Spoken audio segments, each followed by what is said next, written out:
नबी पाक अलैहिस्सलाम ने फरमाया, अपने दुख लोगों के सामने ना बयान करना, सेठों नवाबों को ना बताते फिरना, दुनियादारों के सामने जाके ना रोना कि मैं तकलीफ में हूं। फरमाया अगर दुनियादारों को दुख बताओगे रब तुम्हें कभी गनी नहीं करेगा। और लोग हैं कि उल्टा मजाक उड़ाएंगे।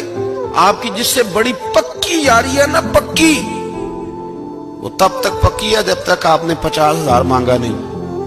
और जिस वक्त आपने कह दिया कि मैं मजबूर हूं मेरी मदद कर, तो फिर खत्म हो गई दोस्ती। लोगों के ताल्लुकात आपके साथ तब तक हैं जब तक आप उनसे कोई जरूरत वाबस्ता नहीं करते। करीम आबू फरमाने लगे, बंदों के सामने दुख ना बयान करना, अल्लाह तुझे कभी गनी नहीं करेगा। तू अपने दुख अपने रब को बता, तू दुआएं मांग, तू उसकी बारगाह में हाजिर हो, तू उसके हुजूर अर्ज कर।